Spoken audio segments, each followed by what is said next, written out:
G'day, welcome back to Flat Tank Journey, and I'm Chris. Time to work on the wedge tank again. I've got a lot of little things to try and achieve this week. I am looking at mag dynos, and this one came with the bike, and I've got another one on the engine that I need to have a closer look at and see if any of these are rebuildable, but that's for another day, or another person, actually, somebody more talented. This week I'm working on the brake rod, cotter pin, clutch rod, ball bearing, getting the brake mechanism to work, mounting the rear guard, got to put that back on the bike, and I got a primary chain case, and I'm a bit excited about that because a local guy remade them. Anyway, first job, brake rod, get into it. Going to work on a brake rod, connecting the pedal to the rear brake arm.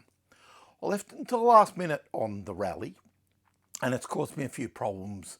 The location of the pedal and all that became an issue. I don't think it's as big an issue on the wedge tank, but I think it's time to get on with it.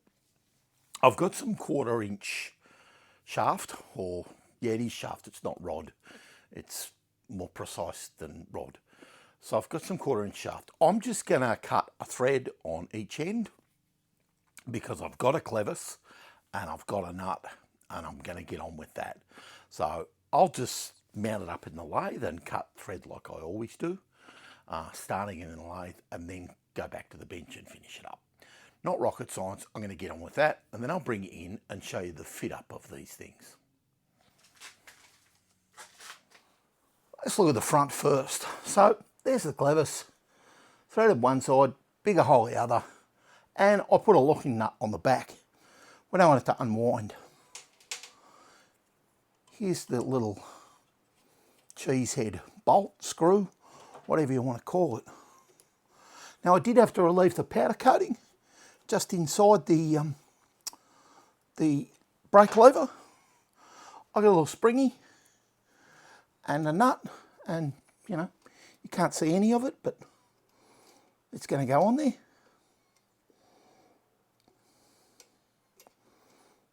At least I hope it is.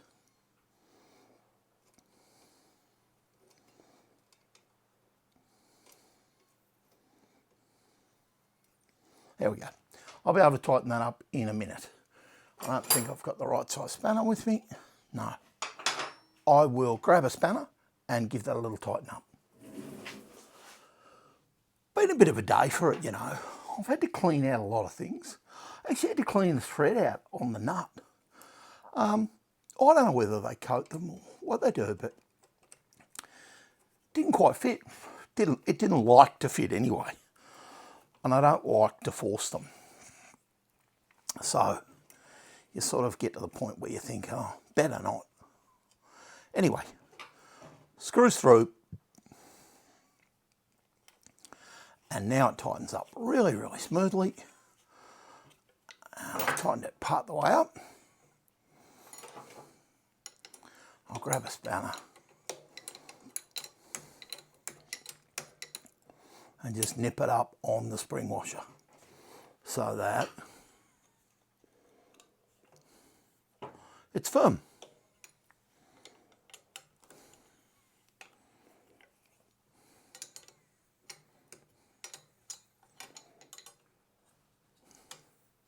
There we go. So we've still got articulation and it all works good. Let's have a look at the back of the bike so that it all goes well. I found this in one of my parts drawers. I've had it for years, I think. Now, it's shaped on the brass piece, and it's shaped to go around a brake pivot, or whatever you call this piece. Is it actually from a wedge tank, or, you know, that? Well, I probably don't think it is, but I probably don't care, because I actually reckon that when I screw that on, bear with me because I've got long threads, I actually think it's going to look really good.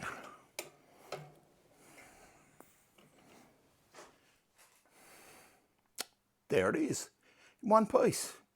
You can see that it clears everything, and is probably about what it looked like, give or take a bit. Looking in at the front, you can see the little clevis and the nut and the springy on the back. The lock nut looks period. I still think this is a gearbox piece, but I could be wrong. One straight line to the back. Now, foolish Chris cut way too much thread, but I can live with it. It's not the end of the world, but you know, could have done with half the thread. The nut sits that way because in here is shaped to go around this piece. I'd rather it sat that way, but it doesn't. It actually is, because then it opens up a gap. You see the gap close up? It's meant to sit that way. And I've got a locking nut there that is as tight as I can get without altering a socket or building a special spanner. But it looks all right. I think that's a super little job and has been a great afternoon's work. That was all a bit of a chore. Probably a little bit made it harder than it should have been. I've got the rear guard on. I don't actually like the way it looks. It looks weird at the front where that really narrow piece is, where I assume the tyre doesn't fit because it's too thin. The rest of it looks kind of proportional and kind of right, but it is what it is. Inside, I've remounted the brackets and bolted through, and I've put the guard strengthener on the outside for now. I'm sure it needs something to attach it to this bar. So I'm going to go and see the guy around here who builds guards and have a talk to him about some bracketry, because it'll also need bracketry for some stays. And I assume it needs a pair of stays each side. And I've been thinking about that too. So it was a bit of a chore because you have to remove the rear stay from the top and slide the guard over. But to get the rear stay out, you have to take the rear wheel off and you have to take the brake off to get these undone, to get the whole thing to pivot. Or maybe I made hard work of it. Nonetheless, so that's my afternoon's work. The brake rod, the guard, the seat back on. Oh, and I did the clutch rod. Now there's the short piece. There's a ball bearing inside. And then there's another piece that goes through to the clutch cover. If I've got it too short or too long, I can just cut the short piece. The bearing inside lets it spin, so you're not tearing it apart. Oh, and I got a cotter pin. Has been a big day. I put a cotter pin through my bicycle crank. And let's see about that. One of you reached out to me to tell me that they had some Kickstarters. So if this doesn't work out, I'll talk to Tristan and get a Kickstarter maybe. Other than that, the bike's looking all right. It's a few days later and I'm back in the shed. And, you know, this is the way little jobs work. You do them when you can. I've got a new reproduction primary chain case. And I'd have to say I'm a little bit excited about it. I had a pattern. I don't think I ever showed it to you. It came with the original bike and it was all moth-eaten out of here, like literally holes in it, rusted out. That's the original cap out of here.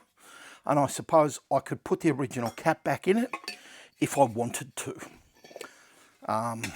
Do I want to? I'm not sure. But an original cap might be nice. Local guy remakes these. He's a metal fabricator and he's reproducing parts for early BSAs. That's the guy I got the front guard off. He does rear guards and he does chain guards and a whole other range of things. Anyway, this is pretty accurate. He also makes the mounting bracket that goes on this end, and he makes the strengthening tab that goes on the other end in the middle. There's no backing on these. Let's get it on the bike and then I can think about getting the other side of the footrest done. That'd be a good job. Okay, we're down here at bike level. I just grabbed some fresh nuts because the nut that was on there only had one and it was a bit tired looking and a bit manky, and then this bottom one had no nut. I'm just going to wind these on and use that as a purpose to clean up the threads and then we'll offer the cover up and see if it fits.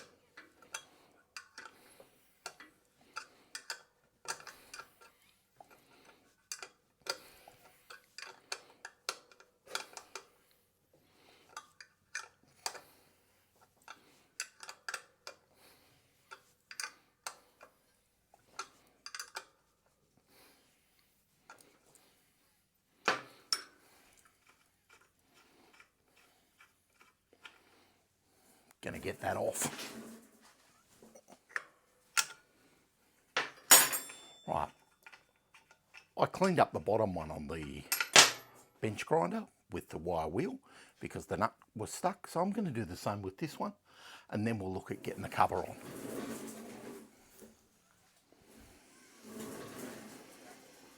You might be able to still hear the grinder winding down in the background. That's just a wire brush to clean those up. I thought I might just pop a little flat washer on the back of these, and I may even get a bigger washer or make a bigger washer. They tend to flog out around these holes.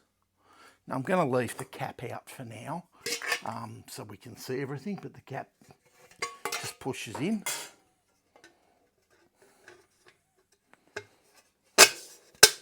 As usual, Pete's super accurate. I'll try a flat washer, but we may not have enough thread. Yep, we will. They're going to tighten up really well. So wire brush I find just works so well. If I've got the right size, no.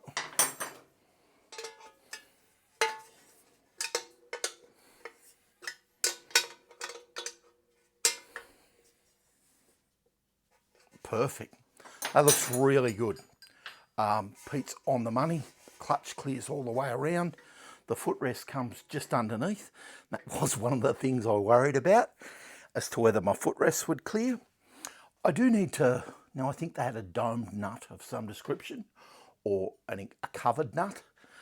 So I need to do that. Now I was thinking about this and where the footrest would sit. And so on the other side, it's out 120 mil. And so perhaps 120 mil is what I'm thinking of here.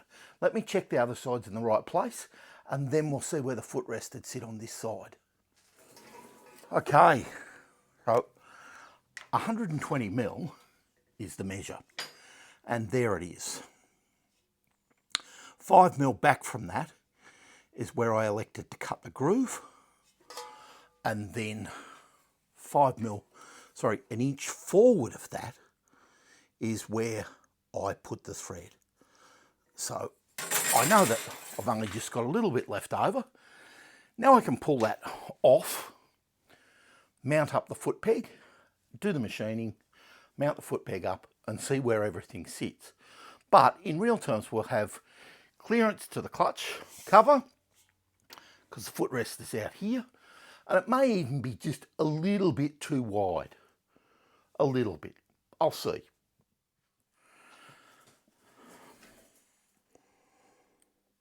That went pretty good.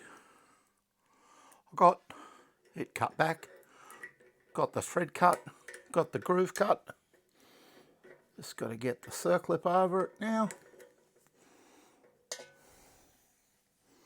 There's one.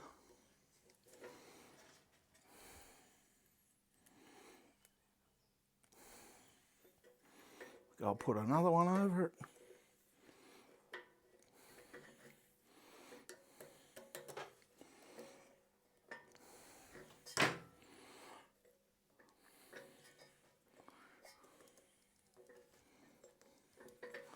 That'll be good. That'll push back when I push this on. Now, that'll go there, I think, was my decision. I've painted these. They go on better one way than another. I have a flat washer and a spring washer. As is my habit.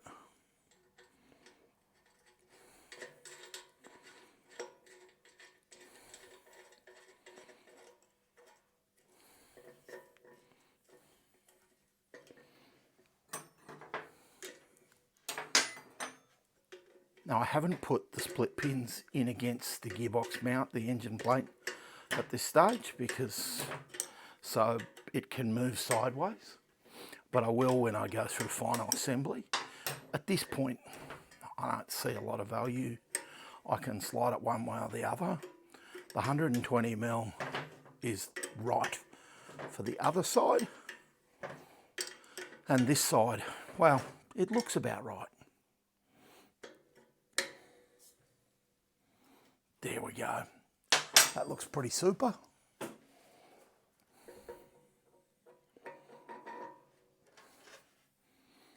And there's the footrest with a flat washer, a spring washer, and a nut.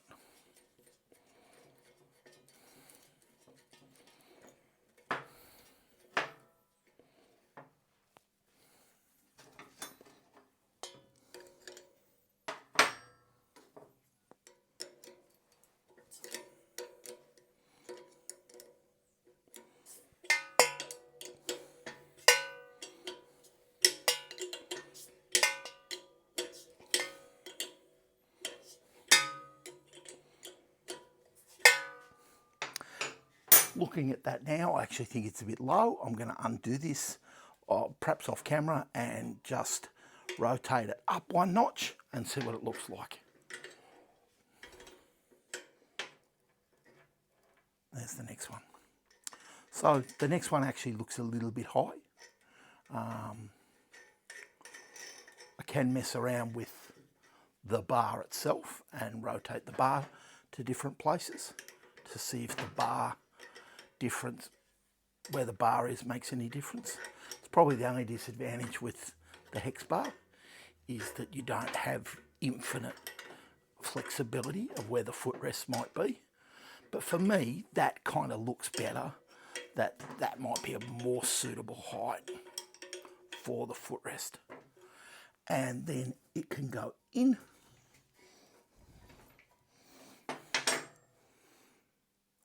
to a point that it's just clearing here, and I've got about, I've probably got the width of my finger before it gets to the bolt, and I can cut that off. Let's have a look at the other side and see what the other side fits up like.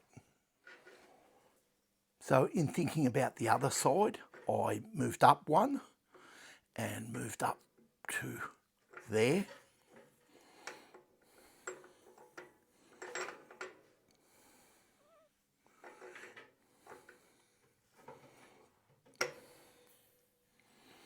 And you can see it is just ever so slightly fiddly getting everything to go in when it's not pinned in at this frame. But what you do have is rigid footrests, and all we really need to do is put in pins or circlips or something up against the frame. And it doesn't matter which spanner you pick up, you've got the wrong one in your hand.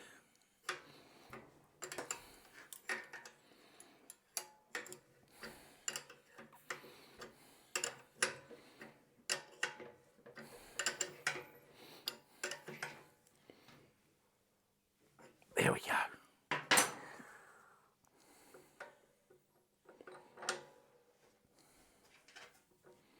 Flat washer, spring washer, nut,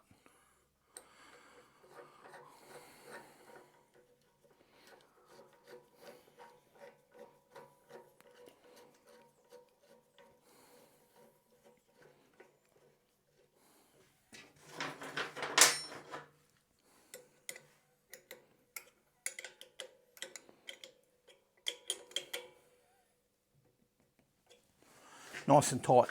So we'd have good access to the brake pedal, and we'd have a bit of height off the ground. There's probably best part of 15mm to cut off the end of here. How am I in at the frame?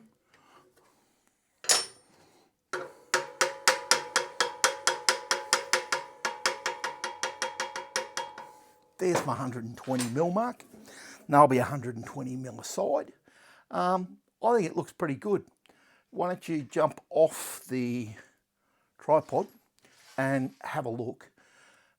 I'm pretty happy with that. I think it fits about right. You just toe over slightly to the left for the brake pedal, but you've got good clear access in front of your foot when you don't need it. The height of it, well, it's a bit hard to tell. I'm a tall man and a big man on a small man's bike, so I think that's probably about right. I think too far back and down and it wouldn't quite work as well. It looks pretty good. Let's have a look at the other side. You're looking down from the left-hand side of the front, and you can see there's plenty of clearance for the footrest away from the primary chain guard, or the primary chain case if you like. The footrest comes up well. They're possibly a bit long, but you get good angle backwards. When you look across the two of them, they're in the same plane, so the hex bar achieves that for you. And you have room for your foot without fouling your ankle into the primary chain case or anything like that. It feels as though that's about right. That's Flat Tank Journey for another week. I'm pretty pleased, if I do say so myself. It's the tidying up and the painting up of those footrests, getting them both fitted, the primary chain case, the rear guard, the brake rod, the kickstarter, the cotter pin. All those little jobs just mount up to a bit of time and sometimes a little bit of head scratching. Other than that, it looks good.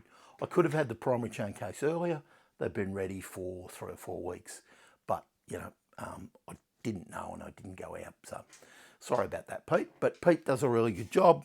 That looks super. I'm really happy with it.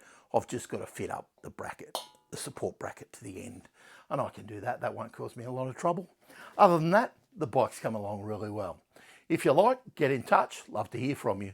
If you've got thoughts or you think I'm on the wrong path, let me know.